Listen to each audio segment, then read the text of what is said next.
Quisiera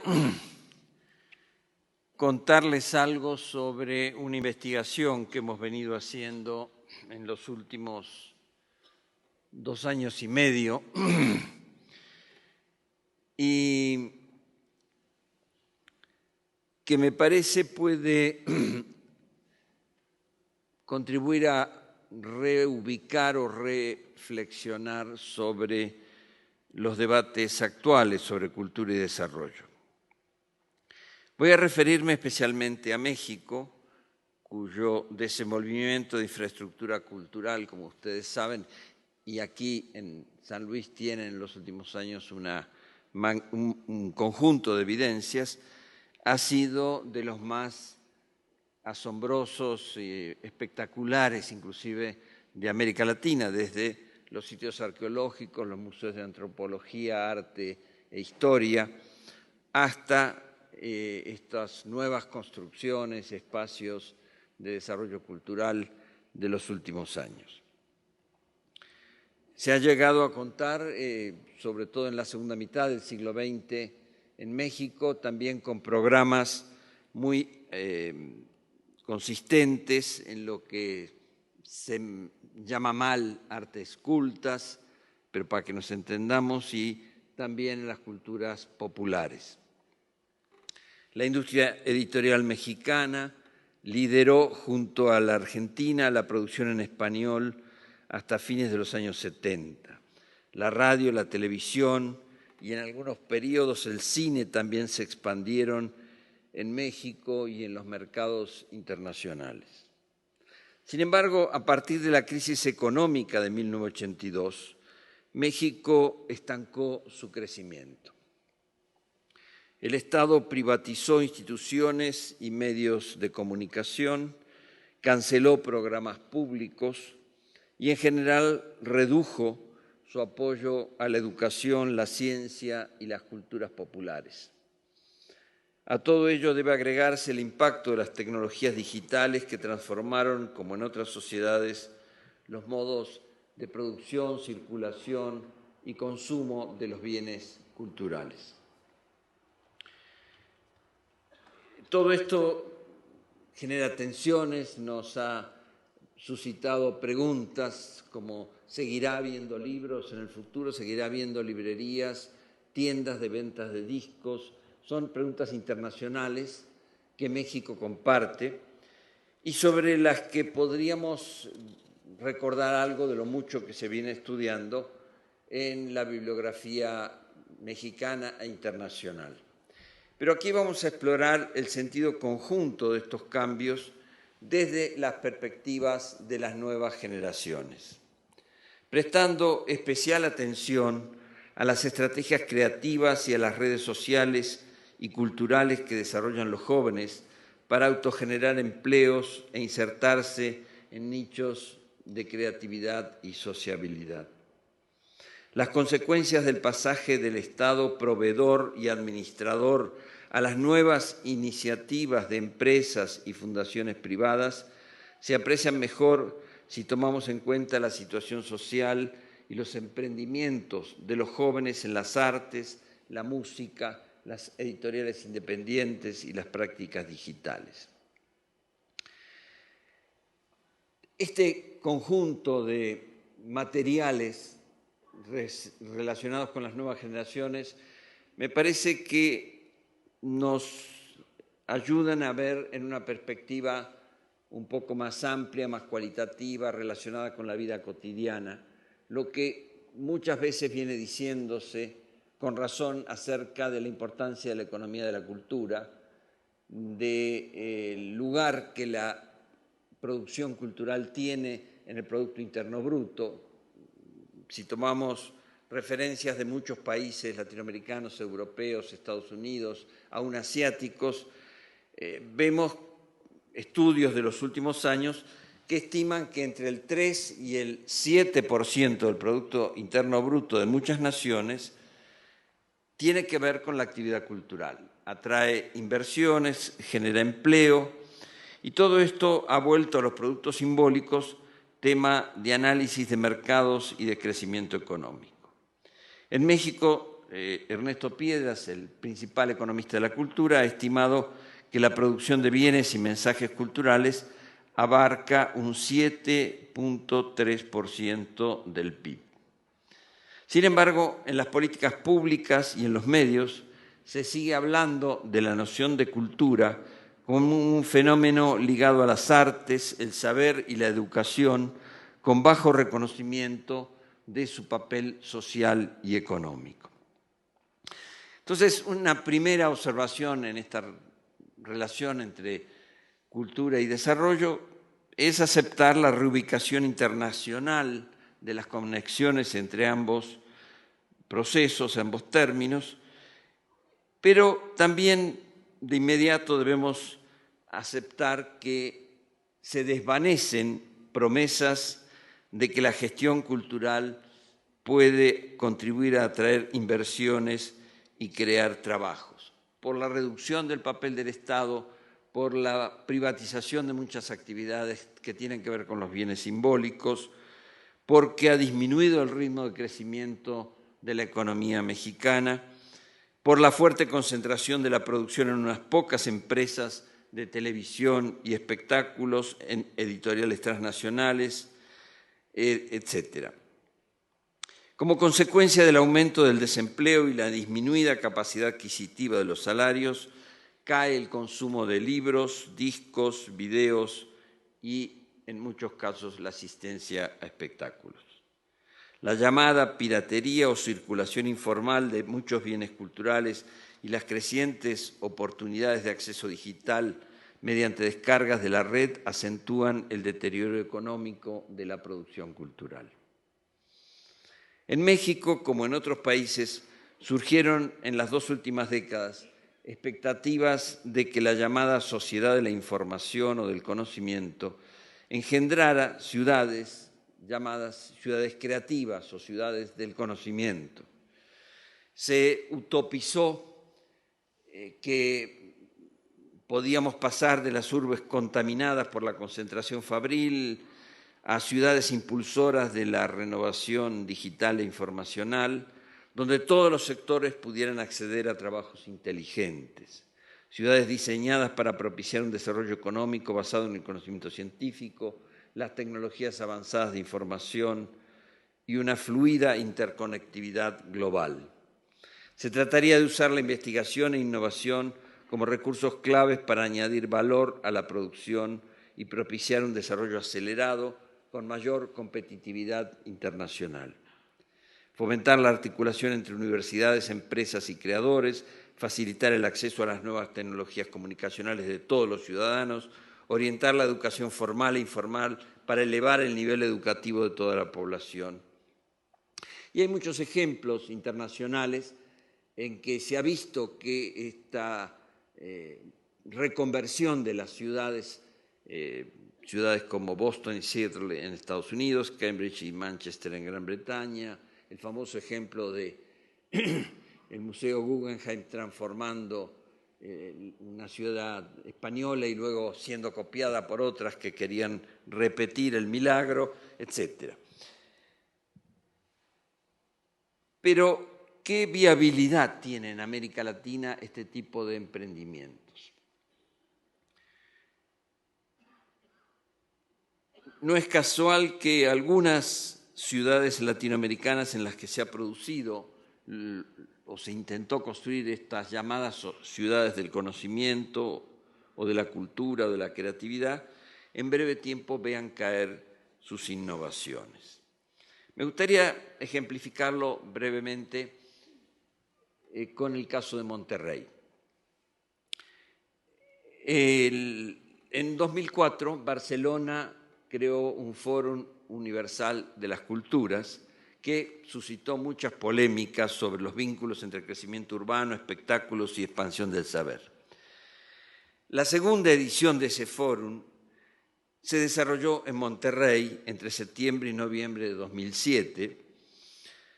Monterrey compró a Barcelona la marca y el proyecto del fórum y se proponía, como en el caso de Barcelona, vincular el desarrollo cultural sostenible con los avances científicos tecnológicos. el título que se colocó a todo el proyecto fue Monterrey, Ciudad del Conocimiento. Y se hizo un festival de espectáculos artísticos, exposiciones, coloquios, que tuvo prestigio en la zona, un poco más en el país y muy poco, la verdad, a escala internacional. No alcanzó a tener el prestigio que había tenido Monterrey cuando era una capital industrial, sede de la mayor compañía siderúrgica de América Latina y de muchas otras fábricas. Sin embargo, cuando la industrialización decayó en México y los gobiernos prefirieron las políticas de importación abandonando el desarrollo industrial, los altos hornos cerraron y sus edificios, transmutados en parque fundidora, se reconvirtieron en pinacoteca y cineteca. Luego, con el estímulo del Fórum, que atrajo muchas inversiones, ese espacio post-fabril creció agregando nuevos museos, un planetario y paseos a través de un canal de 2,5 kilómetros que comunica la ex zona industrial con el centro histórico y político de la urbe. Como escribió un analista del Fórum, Díaz Garza, que valoró la ampliación de servicios culturales a la población, hay algo, sin embargo, perturbador en que las instalaciones de una empresa quebrada por incompetencia de sus dueños y del Estado se haya convertido en un monumento a la capacidad emprendedora y a la armonía entre el empresariado y el gobierno. Tenemos aquí en tensión dos formas de conocimiento. Del saber que nutría el desarrollo industrial expresado físicamente en fábricas y hornos que, como decía una nota sobre el Fórum publicada en 2007, eran esos hornos tan resistentes como el material que producirían el acero, pasamos al rescate simbólico de edificios vaciados que se reconvirtieron en Museo del Acero, Museo del Vidrio, etc., y centros para exhibir arte. Algunos académicos y medios periodísticos preguntaban si la enorme inversión en nuevos edificios que museificaban la ciudad no debería haberse destinado a resolver los crónicos problemas de infraestructura que cada año obligan a enfrentar inundaciones, cortes de luz y otras deficiencias en los servicios. Pero apenas 4 años después de aquel fórum, a principios de esta década, la descomposición social y el descontrol político territorial que sufre México, agudizado por el narcotráfico y por otras mafias, convirtieron a Monterrey en una de las ciudades más violentas del país. La población se siente en riesgo constante y muchos deciden dejar de salir de noche a las calles. Muchos miles están desplazándose a otras zonas del país o a Estados Unidos. Incluso han naufragado convenios del Instituto Tecnológico de Monterrey con universidades extranjeras, porque ante el asesinato de estudiantes, varias universidades estadounidenses suspendieron los intercambios de profesores y alumnos. ¿Cómo se posicionan las nuevas generaciones en este panorama cargado de contradicciones? Si bien la alta migración de jóvenes, notoriamente de los más calificados y sobre todo a Estados Unidos, es uno de los signos reveladores de tendencias desintegradoras, vemos surgir movimientos alternativos. Estoy pensando en jóvenes que ocupan cargos de dirección en industrias, crean empresas innovadoras, a veces pequeñas pymes, en áreas estratégicas como la informática, servicios digitalizados, entretenimientos audiovisuales y en las denominadas industrias creativas, o que se inscriben de modos no tradicionales en el mercado de trabajo. Asimismo, este liderazgo de los jóvenes se aprecia en el consumo. El mayor número de consumidores de música, videos y tecnologías avanzadas, como sabemos, está entre los jóvenes y los adolescentes, y ya últimamente entre los niños. Pero la otra cara de este mismo proceso de los jóvenes como protagonistas de la cultura en el desarrollo contemporáneo, la otra cara está constituida por la gran cantidad de jóvenes que aportan los mayores porcentajes a las estadísticas del desempleo y el empleo informal, y en México, como en otros países, también a las caravanas de migrantes, a las estadísticas de la muerte violenta como soldados, sicarios o víctimas del narcoterrorismo y de la guerra contra ellos emprendida desde el gobierno pasado. Los jóvenes antes pensados como el futuro, en estos casos son el presente. No solo en el sentido de que no hay que esperar al porvenir para que se realicen, sino porque tienen poco futuro. En la encuesta nacional de jóvenes de 2005 encontramos, habíamos diseñado, además de muchas preguntas, una lista de frases que habían sido obtenidas en trabajo de campo y que parecían ser muy sensibles para la proyección de los jóvenes en cuanto a cómo se veían a sí mismos. La frase que más se eligió por parte de los jóvenes mexicanos en 44.000 encuestas que se aplicaron decía: el futuro es tan incierto que es mejor vivir al día. No sabemos bien a veces cómo llamar a estos jóvenes, cómo denominar su peculiaridad. Y voy a mencionar brevemente un gran tema de la sociología y la antropología de los jóvenes en México y en el mundo, que es la dificultad de las ciencias sociales de captar con instrumentos adecuados esta singularidad y esta diversidad de los jóvenes, de los que, por cierto, no podemos hablar como si fuera todo un solo paquete.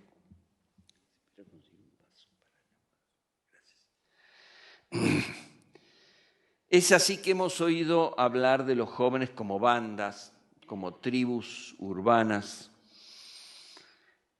Y últimamente, en México y en otros países, se persiste en el intento de agruparlos bajo etiquetas, y así hemos oído hablar de los ninis, porque no estudian ni trabajan. Como otras calificaciones negativas, en vez de definir por lo que se es, revelan la dificultad de los adultos para comprender procesos nuevos en los que solo perciben carencias o rechazos de lo que se ha venido considerando normal. Se ha propuesto, en cambio, designar a los 7 millones de jóvenes en esta situación como nonos, para marcar que no es que no quieran, sino que no se les permite trabajar o estudiar. Y hace unas semanas leí en una revista universitaria que un profesor había propuesto en una conferencia hablar de titis, aludiendo a los que poseen títulos de maestros o doctores y no consiguen empleo. Ninis, nonos, titis. Parecen apodos para llamar a los hijos, categorías para andar por casa. Después de leer estas referencias demasiado vagas que acompañan esos nombres, incapaces de ejercer cierto poder explicativo, nos deja la impresión de estar ante un ovni, un objeto científico no identificado. ¿Cómo estudiar entonces a los jóvenes? Se han seguido haciendo encuestas nacionales de juventud, la última el año pasado. Se hacen encuestas para percibir otros aspectos de los jóvenes como consumidores, etc. Nosotros nos propusimos tratar de ver una franja de los jóvenes en la Ciudad de México, en primer lugar, que son un tipo de jóvenes que podríamos llamar creativos. En algunos países, porque existen internacionalmente, se los llama emprendedores. La frase está empezando a aprender también en México y ya este gobierno ha creado un instituto de emprendedores. También se los llama trendsetters, los que marcan tendencias. En fin, hay un conjunto de denominaciones. Me parece atractiva una que se usa en Francia, se los denomina intermitentes, porque no trabajan todo el tiempo. Y es una categoría interesante porque en Francia comenzó a aplicarse para las artes escénicas, teatro y danza. Como ustedes saben, los actores, actrices, directores no tienen todo el tiempo un trabajo.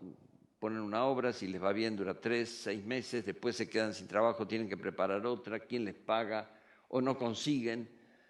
Y entonces el gobierno francés hace años creó esta categoría de intermitentes asociada a un plan de servicios sociales, seguros médicos, que daba una cierta continuidad a esas actividades discontinuas.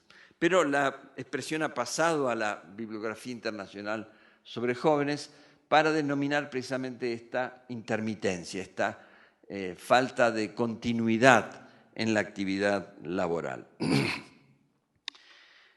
En América Latina, varios estudios, notoriamente de la CEPAL, que es una de las mejores instituciones internacionales en la investigación social y cultural, documenta una paradoja del desarrollo. En la actualidad, los jóvenes en América Latina, también en México, tienen más nivel educativo que las generaciones precedentes, en promedio más años de escolaridad, una formación más amplia y a la vez menor acceso al empleo que sus padres, que en otros tiempos, e incluso duplican o triplican los índices de desocupación de sus padres.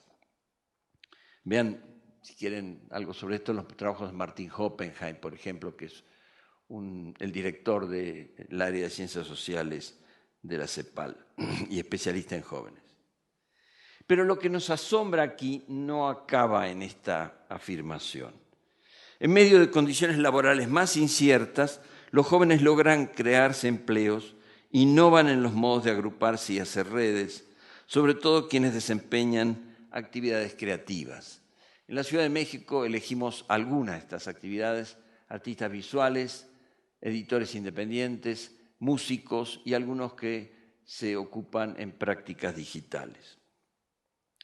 Hicimos observaciones de campo, trabajamos primero con el problema de seleccionar una muestra que nos permitiera abarcar sus comportamientos, seguirlos a los lugares donde se reúnen, donde exhiben sus bienes culturales, sus creaciones, y usamos lo que suele llamarse bola de nieve, que es identificar mediante entrevistas, observaciones a los actores que parecen protagónicos de un campo y preguntarles, bueno, ¿quiénes son las otras referencias jóvenes para ustedes importantes como directores de museos o curadores, críticos, revistas, lugares donde se reúnen, los editores independientes que más aprecian, los músicos, los grupos musicales, los espacios en los cuales tocan, convocan al público, se interactúa con ellos? Y es así que llegamos a un universo que fuimos etnografiando, en el cual aparecía un tipo peculiar de trabajadores, ni asalariados ni plenamente independientes. Operan proyectos de corta duración, sin contratos o en condiciones irregulares, sin llegar a estructurar carreras. Me gustaría destacar este aspecto porque me parece que es uno de los puntos clave de la investigación y de lo que observamos. Gran parte de los que estamos aquí, por lo menos los que tienen más de 40, 45 años, yo creo que nos habituamos a pensar que podíamos hacer una carrera si lográbamos ciertos objetivos, ir a la universidad o al menos terminar la prepa, formarnos en alguna especialización, incorporarnos a un lugar de trabajo con cierta calificación, ir mejorándola con el tiempo, y eso nos daría una continuidad que nos permitiría llegar a profesores de tiempo completo, gerentes de una empresa, diputados en la política o cosas peores. Pero había una expectativa de que cumpliendo ciertos requisitos se desarrollaba una carrera y se podía llegar a ciertas posiciones de estabilidad y remuneración valiosa. Eso se acabó. Para la enorme mayoría de los jóvenes en México, y aquí empezamos a desconstruir un poco esta idea de 7 millones de nini, ¿qué quiere decir eso? Estén en actividades creativas o en otras, se ha interiorizado la perspectiva de que deben trabajar por proyectos, que pueden tener un proyecto para hacer teatro, música, una editorial independiente, exposiciones, por unos meses o programar digitalmente páginas en la web o dar servicios informacionales, pero nadie sabe bien cuánto puede durar. Ese pasaje de la idea de carrera a la idea de proyecto está condicionando hoy la manera de hacer cultura. Vamos a ver un poco enseguida qué consecuencias tiene esto para la vida social, pero debemos partir de la aceptación de que la observación de la vida cotidiana de estos jóvenes creativos o creadores tiene estas características. Y entienden, si se organizan en pequeños grupos, en pymes, en actividades de emprendimiento cultural, que deben adaptarse a clientes o encargos diversos, a la variación de los equipos con los que trabajan, al distinto significado que adquieren los oficios artísticos y culturales en escenas cambiantes. Por ejemplo, artistas visuales sin galería que hacen instalaciones o performances apoyados por una beca, luego dan clases, 6 meses después hacen escenografías para una película, una actividad y otra puede superponerse o dejar un hueco de varios meses sin ingresos.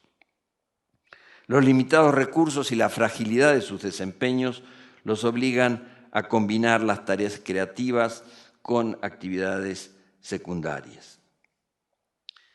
Uno de los problemas que tenemos es que en México no existen, como en estos países europeos a los que me refería, como Francia, Inglaterra, España o Australia, por otro lado, donde más se ha desarrollado esta idea de trendsetters o emprendedores, con programas estatales que los han venido apoyando, que ahora han caído en buena medida por el derrumbe de la economía internacional y sobre todo la europea.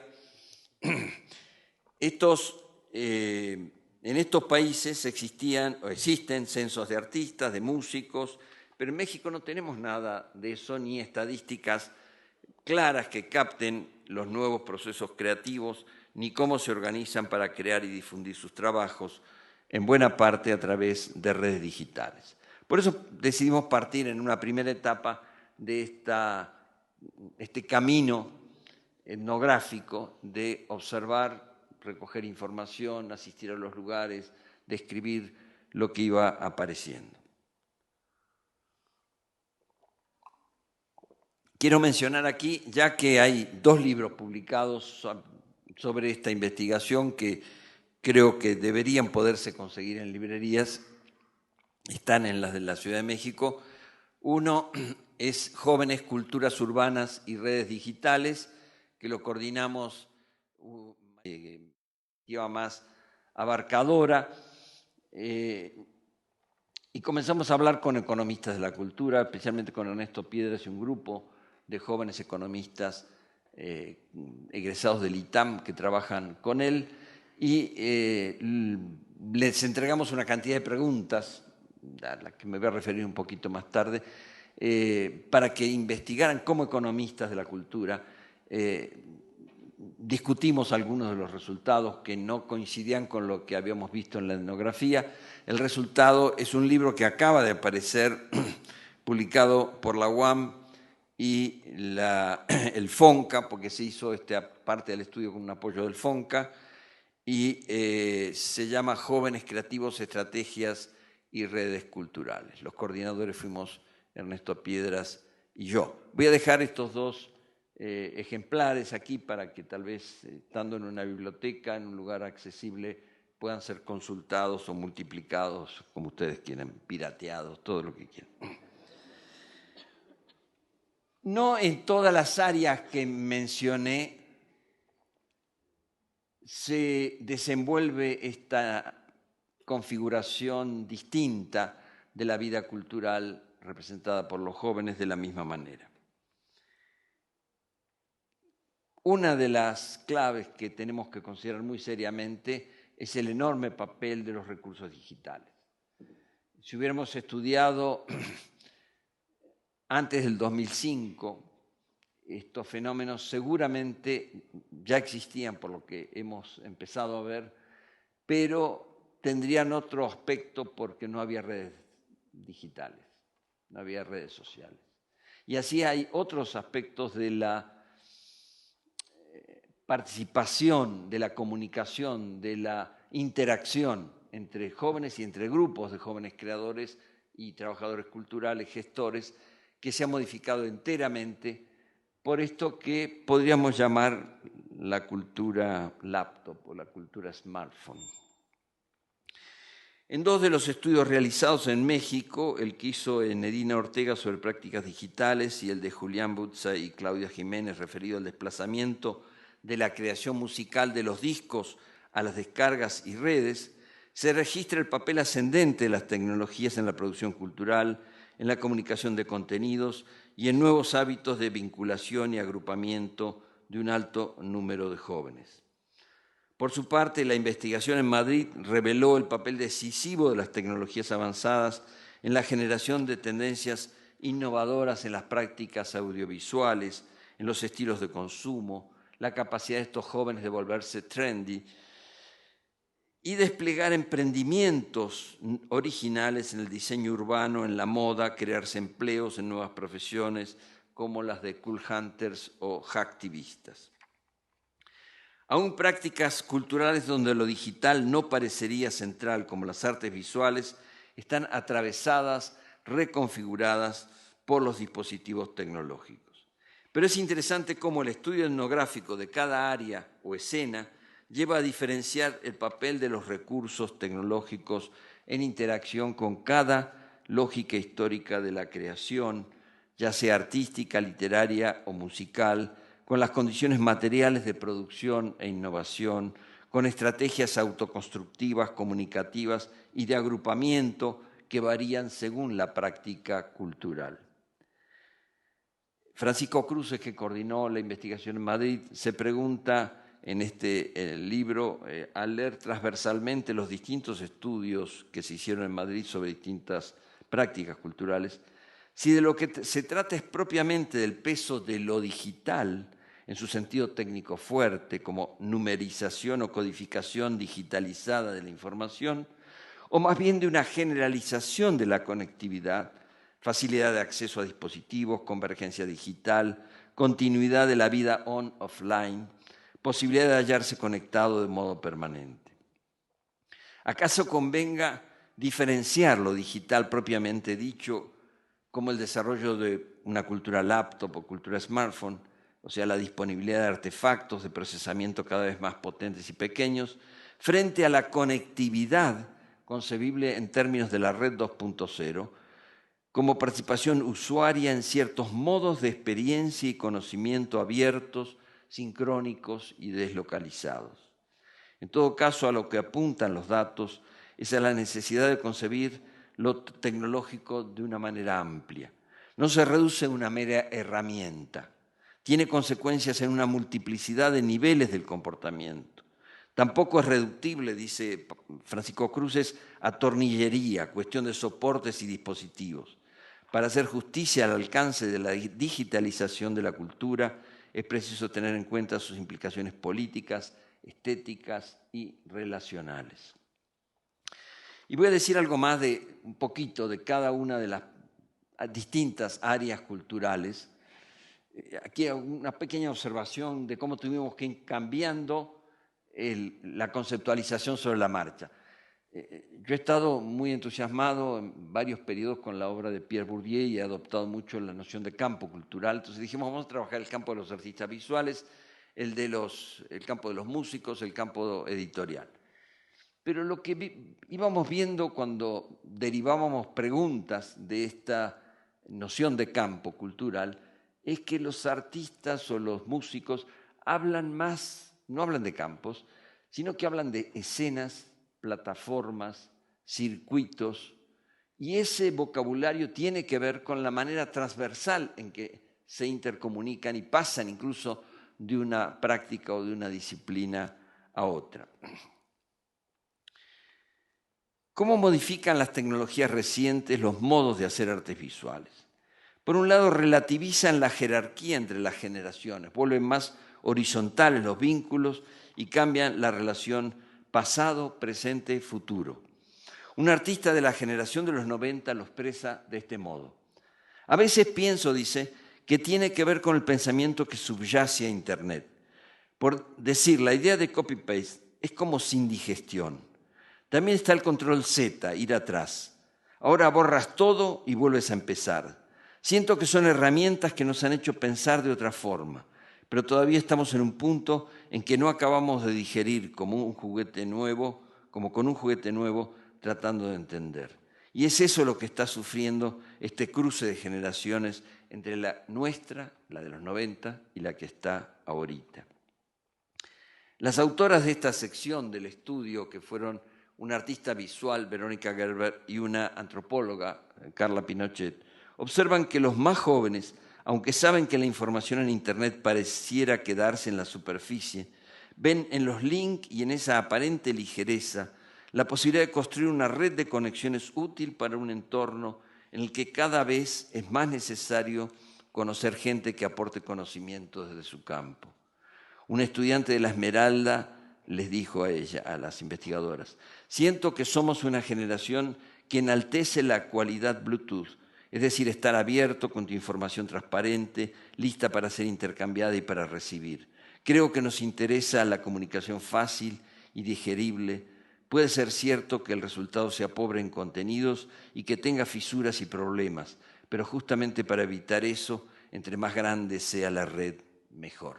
Fin de la cita. La discontinuidad entre las generaciones de artistas se aprecia al entrevistar por separado a los estudiantes y a los profesores en las escuelas de arte. Un artista y profesor ve a sus alumnos como una generación que nació con Internet en la casa. Dice, va a haber un cambio trascendental con ellos. Un chavo me dijo, imagínate, a los 10 años yo tenía Internet en mi cuarto y mis papás todavía no terminaban de entender bien qué era. Esa familiarización temprana dio a los estudiantes, junto con novedosas habilidades y competencias, otras formas de administrar sus recursos y su tiempo. Llegan a las escuelas superiores de arte y al desempeño profesional con una capacidad digital y una disposición a comunicarse en red, incluso internacionalmente, que no tenían generaciones previas. En un entorno en constante actualización, marcado por la migración de formatos, los jóvenes aprendieron a usar varias herramientas al mismo tiempo, es decir, se volvieron multitareas.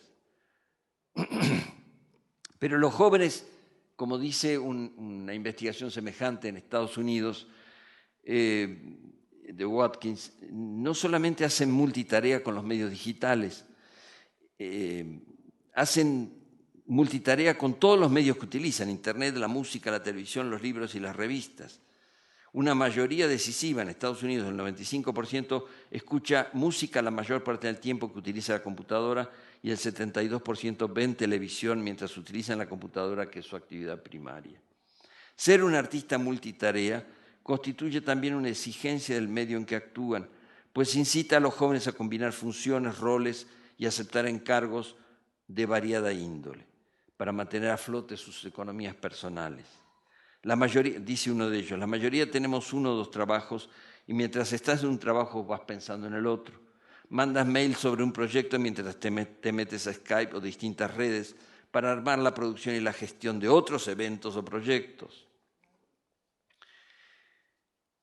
En los campos audiovisuales, tanto la música como el cine y los VJs, donde las prácticas creativas aparecen como laboratorio principal de la reconfiguración cultural que impulsan las innovaciones tecnológicas. Sin embargo, tanto el estudio de la escena musical en México como en Madrid indica que las facilidades tecnológicas no actúan solas, sino combinando los contextos que brindan las redes sociales online y offline. Aquí me gustaría empezar a pasar unas pocas imágenes, solo como registro de escenas, de momentos de la investigación. Creo que aquí tenemos la Feria del Libro Independiente del 2011 en México, 2011 o 2012, en México, 2011 fue, que se hace en el Museo Carrillo Gil todos los meses de diciembre y que atrae a 50, 70 editoriales independientes en las que encontramos este tipo de oscilación. Curiosamente, pese a la gran preocupación que uno escucha cuando habla con los editores de si se va a acabar el libro, si va a haber librerías dentro de 5 años, textual, nos han dicho algunos, hay una enorme cantidad de jóvenes de las muy nuevas generaciones que siguen produciendo libros en papel con un gran goce, la fiesta, el sentido de fiesta que encontramos cuando visitamos, la siguiente, por favor, cuando visitamos la Feria de Editoriales Independientes, el gusto por combinar imágenes con el papel, con los textos, la siguiente. Bueno, a partir de aquí yo diría que vayamos pasando cada 2 minutos una imagen distinta para que ustedes vayan viendo escenas diferentes de la investigación. No fueron los editores independientes los más sensibles a las nuevas tecnologías, pero las están incorporando sin renunciar al papel. Por eso hablo de una cierta continuidad entre lo online y lo offline. Por supuesto, en el cine también es muy importante la tecnología digital porque ha abaratado los costos de producción y permite democratizar tanto la filmación, la grabación, como la circulación, la distribución más allá de las cadenas comerciales. La caída de la venta de discos está dando a los conciertos un sitio clave en la recomposición del negocio musical. Los artistas más jóvenes, alrededor de los 20 años, se alejan de los que tienen 30 y 35. En música es donde observamos más aceleración en las diferencias generacionales. De hecho, los de más edad se llaman, los de 30 a 35 años, se llaman los disqueros porque siguen integrados a la industria del disco o tratando de entrar en ella. Los más jóvenes se denominan generación digital y a los del medio los llaman compilados, porque están parcialmente ligados a los circuitos digitales, se organizan en forma autogestiva, pero aspiran a tener algún lugar en la industria disquera. Con diferencia de pocos años, tanto en la producción como en el consumo, varían las preferencias por el objeto cultural, el disco, el video o las descargas en red, o subir sus propias músicas a la red o modificar las de los otros. Si bien la diferente preferencia entre el objeto y los contenidos digitales marca a las generaciones de músicos, todos reconocen que el creciente papel de la circulación digital de la música lleva a expandir el uso de redes sociales para difundirla. Se vuelve importante mantener perfiles en redes como Twenty, Facebook y YouTube, espacios en los cuales interactuar con el público y responder a sus demandas. Las nuevas formas de sociabilidad estimuladas por las tecnologías conducen a una participación cooperativa de los que antes llamábamos creadores y usuarios. Y se modifica radicalmente las relaciones entre artistas, intermediarios y públicos. Y por tanto, esto debe incidir en cómo reconcebimos ahora la idea de desarrollo cultural. Se va dejando la noción de la creación aislada y alejada de los públicos, porque la construcción de obras o contenidos en red pone en interacción a autores y receptores, saltando muchos de los momentos de intermediación y de los agentes o empresas que se apropiaban de los beneficios al controlar la circulación, como ocurre notoriamente en la industria cinematográfica y en caída en la discográfica. En los 3 campos analizados, las artes, las editoriales independientes y la música, se instala una idea que se ha vuelto un concepto rector en los jóvenes de las nuevas generaciones internacionalmente, la idea de lo procomún. Los saberes no se adquieren solo en las instituciones educativas ni en los cursos empresariales, sino también en forma autodidacta, en intercambio con amigos y compañeros de trabajo o estudio, y aún con desconocidos a los que se llega por las redes para indagar cómo resolver un problema o recoger opiniones. Se aprende compartiendo y creando colectivamente. Una entrevistada en Madrid decía: me has legado un mundo en el que lo más que voy a tener va a ser una habitación, vale. Nunca tendré un trabajo fijo, vale. Nunca tendré jubilación, vale.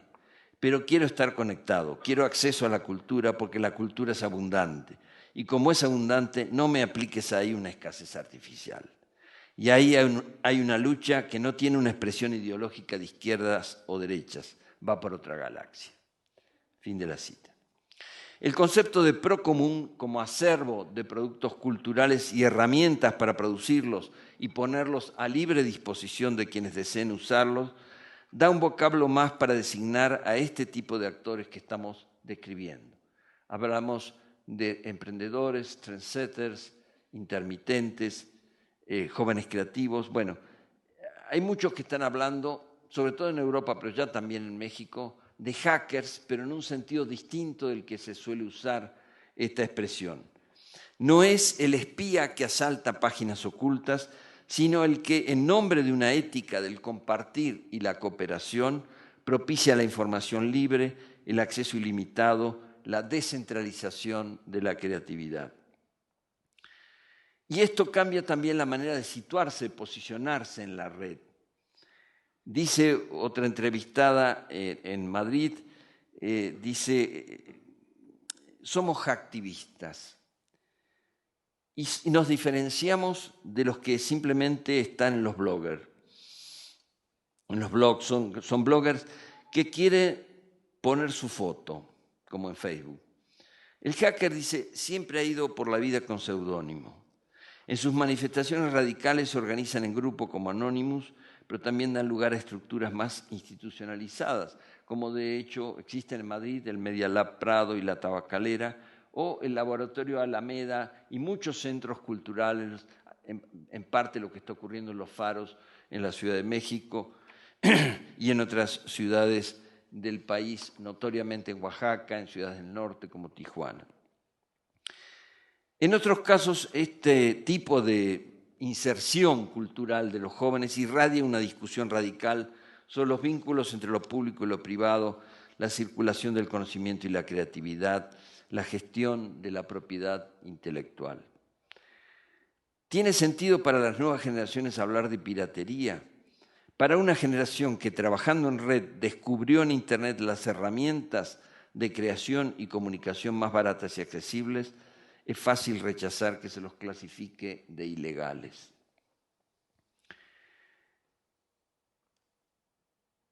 No es casual que en aquellos casos en que estos movimientos culturales han ido más allá y han nutrido movimientos sociales y políticos por fuera de los partidos, como el 15M español o el 132 mexicano o los puntos de cultura brasileños, se use enormemente las redes digitales para potenciar la comunicación, la creatividad, la comunicación de lo que se hace. Y cuando uno ve esto y lo describe, ya la vieja noción de piratería como opuesta a lo legal, como algo que debe ser reprimido, combatido, no digo que no deje de plantear un problema, pero nos obliga a pensarlo con otras categorías. Ahora, quisiera pasar a pensar un poco más qué consecuencias tiene todo esto para una nueva mirada sobre la actividad artística, cultural, sobre la gestión cultural y sobre nuestras instituciones en las que trabajamos.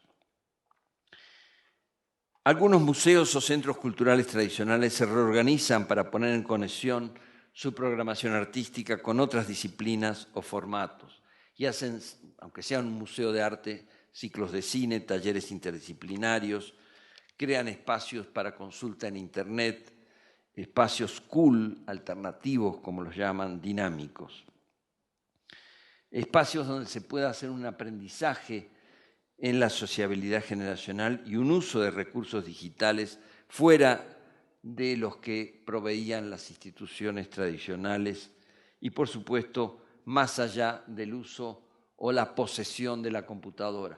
Un solo dato que a mí me impresionó ya en 2005, cuando trabajé con el Instituto Nacional de Juventud en el análisis de la encuesta nacional de jóvenes que se había hecho ese año.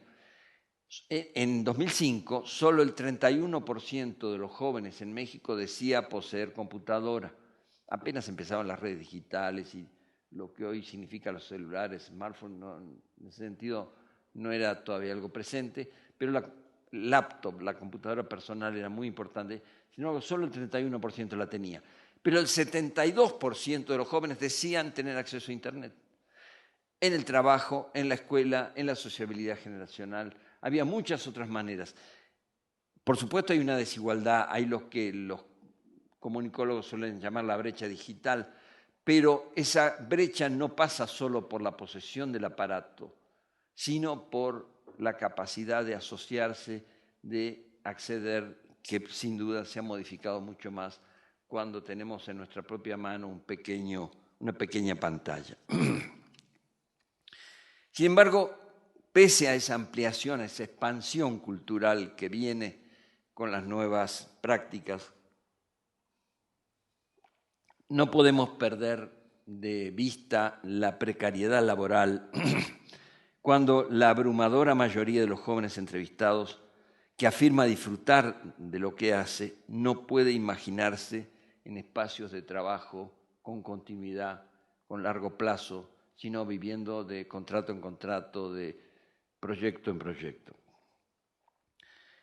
Hicimos, cuando íbamos terminando la investigación, algunos grupos focales con jóvenes muy heterogéneos, que a veces un grupo de 8, en el que uno venían de artes visuales, otro de lo digital, otro de cine, y los poníamos a conversar sobre los hallazgos que habíamos visto en la investigación.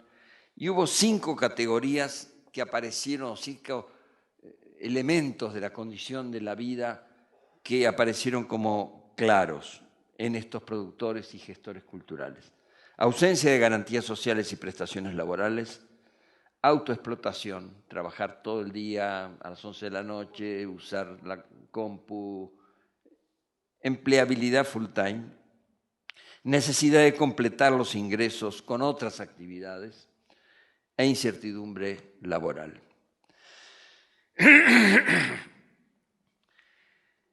Un gestor cultural que se acerca a los 30 años narra su experiencia. Yo fui 3 años curador en jefe del MAM, del Museo de Arte Moderno de la Ciudad de México. Y esos 3 años servía mezcales una vez a la semana. Además de que me redondeaba súper bien el fin de mes, me daba un capital social impresionante. De todo el capital social que tengo, creo que el 70% es por estar embriagando a la gente. Me sentía como el héroe de la fiesta. Todo el mundo me conocía porque era el chavo de los mezcales.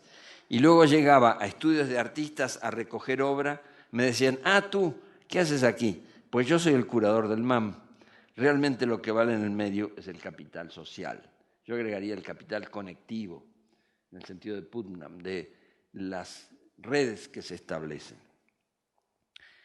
Les gusta, en parte por todo esto, mantenerse ocupados en muchos proyectos simultáneos y discutirlos, incluso en espacios abiertamente recreacionales, puesto que todos estos emprendimientos se encuentran atravesados por las amistades y la afinidad social. Es un modo de vida, dice uno de ellos, no los puedes separar. Cuando vas a una fiesta sigues platicando de en qué andas y qué proyectos estás haciendo. Y el domingo te habla un amigo con el que estás haciendo una expo y dices, güey, no quiero trabajar hoy. Pero le acabas contestando y acaban platicando de eso.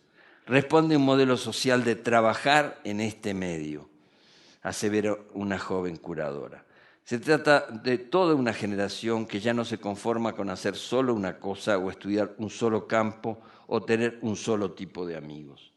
Ellos desarrollaron un modo no lineal de pensamiento que refleja exactamente el lenguaje de Internet, donde un sinfín de asuntos pueden ser acompañados al mismo tiempo. Es posible, dice uno de ellos, ser surfero, DJ, rockero, nerd, cinéfilo y diseñador al mismo tiempo.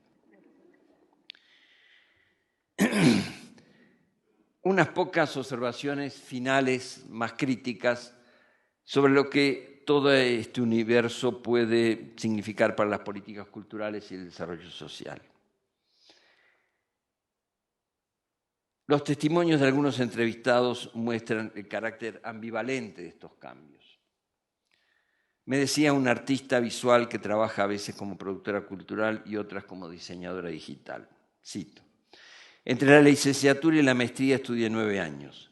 Sé inglés y francés y soy capaz de desempeñarme en distintos oficios.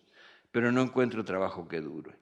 Di cursos y hago trabajos con contratos temporales y entre uno y otro puedo quedarme 3 meses sin ganar nada. No puedo esperar que me den un préstamo para comprar un auto, ni que me den licencia si quedo embarazada.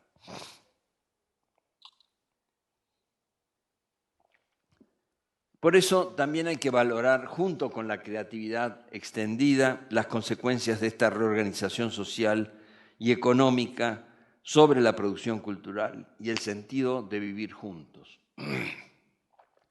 Si bien este modo de trabajar por proyectos, contratando y descontratando gente, permitiendo a algunos liberarse de la rutina e innovar en tareas diversas, dinamiza la economía, también perjudica a muchos. Y hay un libro que nos sirvió mucho para pensar estas cosas en el equipo de investigación, de Richard Sennett, La corrosión del carácter. ¿A qué se refiere Sennett cuando habla de la corrosión del carácter? Porque dice que este tipo de trabajos debilita la solidaridad social. Corroe, dice Sennett, especialmente aquellos aspectos del carácter que unen a los seres humanos entre sí y brindan a cada uno de ellos una sensación de un yo sostenible. A veces llega a volverse ilegible el sentido social. La extrema flexibilidad e inestabilidad laboral puede hacernos menos creativos y no saber cómo encarar las dificultades.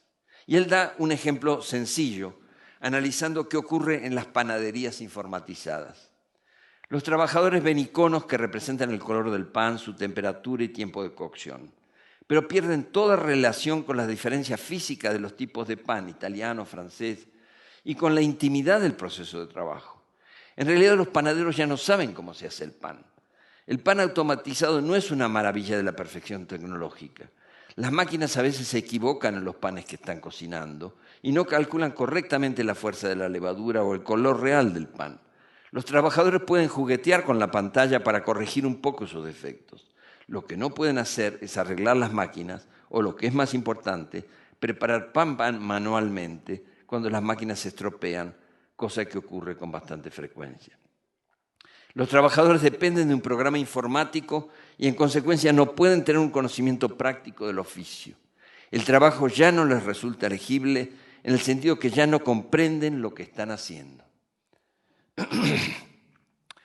Y no se trata solo de un problema de eficacia técnica. Aparece, dice Sennett, la confusión de los trabajadores respecto de sí mismos. En todas las formas de trabajo, desde la escultura a servir comidas, la gente se identifica con las tareas que son un reto para ellos, tareas que son difíciles. Pero en este lugar de trabajo flexible, con sus trabajadores de distintas lenguas que entran y salen cumpliendo un horario irregular, con pedidos radicalmente distintos cada día, la maquinaria es el único criterio real de orden y por eso tiene que ser sencilla para todos.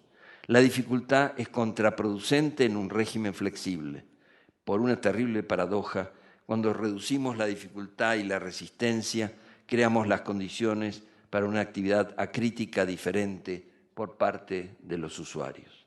Y donde Sennett dice máquina, yo diría, podríamos decir instituciones, burocracia. Por otro lado, el carácter incierto y siempre cambiante de las relaciones laborales, si bien puede atraernos porque deshace la rutina, crea redes amorfas, desorganiza nuestro sentido del tiempo y nos desconecta del tiempo de los otros. El problema al que nos enfrentamos es cómo organizar nuestra vida personal ahora en un capitalismo que dispone de nosotros y luego nos deja a la deriva. Me gustaría matizar esta visión de Sennett que él escribió hace 13 años, a la luz de lo que hoy percibimos con el avance de Internet y las redes sociales que no existían en aquel momento cuando Sennett escribió su libro. Para muchos jóvenes que entrevistamos, que desean hacer artes visuales y no logran exhibir en galerías ni museos, las escenas alternativas están facilitando autogenerar otros modos de informarse, crear y comunicar, incluso en las redes digitales. Estamos comprobando que frente a los filtros impuestos por la concentración de la producción editorial y musical en unas pocas empresas, las nuevas vías de creación en red de revistas, blogs, sitios de intercambio, abren tramas sociales a la creatividad, un interjuego más allá de la industria de libros y discos. Con los dispositivos digitales van inventándose modelos de comunicación transnacional independiente, festivales no regidos por la mercantilización. Acceden a las artes visuales, a la creación literaria y musical, sectores y aún países como el nuestro que estaban excluidos de ese mainstream internacional. La atención prestada a los comportamientos de los jóvenes permite registrar no solo su vulnerabilidad por el estrechamiento del mercado laboral, sino también su capacidad de agenciamiento, el uso innovador de capitales culturales y sociales. No están apresados en la crisis de la industria musical o editorial, se mueven hacia horizontes no previstos por el desarrollo clásico de esas industrias. Pero por supuesto, un tema que no es menor en todo esto, cuando vemos tanta inestabilidad, tanto desempleo o desempleos temporales, es una pregunta que Sennett también hace, es ¿qué hacer con los fracasos? Los estudios sobre trendsetters o emprendedores suelen elogiar la versatilidad de sus sujetos que se conciben como un collage de fragmentos en devenir, siempre abiertos a nuevas experiencias. Pero ¿qué ocurre con la estabilidad psicológica cuando se vive constantemente experiencias de trabajos a corto plazo? Dice Sennett, hay poco espacio para comprender el derrumbe de una carrera si creemos que toda la historia de una vida solo es una colección de fragmentos.